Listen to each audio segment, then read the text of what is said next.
bachata. Bonjour Jean-Rony. Bonjour.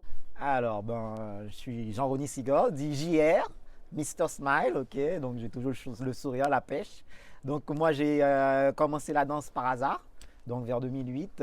Donc, je suis arrivé en France pour mes études universitaires. J'avais 2 semaines de retard. Et il se trouve que j'avais des cours transversaux à choisir. Et tout ce qui restait, c'était la danse. Avant ça, j'avais pas dansé du tout.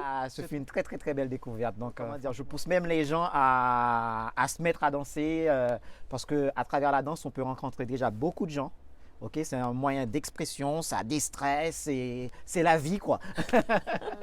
Alors, est-ce que tu pourrais nous décrire ce qu'est la bachata? Donc, c'est une danse qui vient de la République dominicaine. Et en fait, ça part des chansons au moment où la République dominicaine allait très mal. Et en fait, les gens, ils faisaient des chansons qui avaient une connotation, on va dire, c'était des chansons pour se plaindre, de base.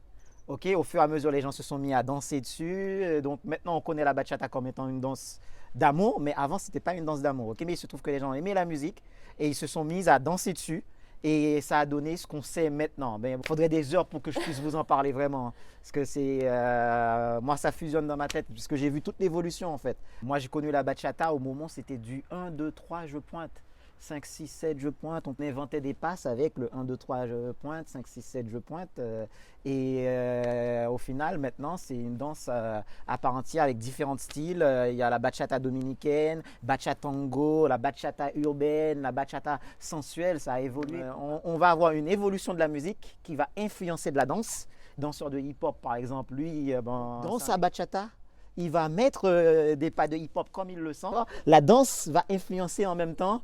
La danse influence la musique, comme la musique va influencer la danse. Ouais. Il faut savoir s'adapter au changement. Ça se trouve, vous aussi, un jour, vous allez apprendre un nouveau truc, vous allez avoir une idée, vous allez créer quelque chose, il faut y aller, il faut y croire. Ce qui est important à savoir aussi, c'est qu'en Europe, elle se danse différemment de comment elle est dansée en République dominicaine ou même à Haïti ou même en Guadeloupe. Nous, c'est le feeling, c'est pas aussi codé.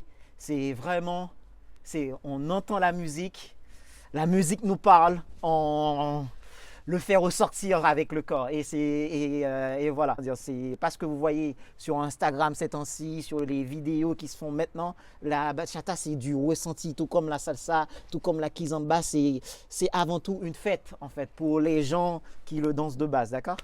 Est-ce que c'est une danse accessible, selon toi? C'est très accessible. C'est-à-dire que n'importe qui, à partir du moment qu'il suit quelques cours, il peut comprendre la base de la bachata. Danser, c'est la vie. Danser pour le plaisir de danser. Essayez, jetez-vous. C'est très important que je le dise. C'est d'arrêter de dire que je ne l'ai pas dans la peau. C'est faux.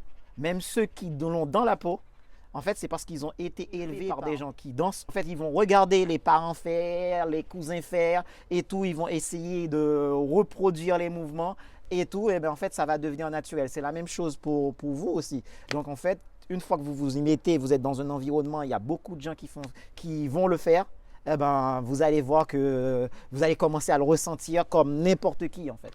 Merci.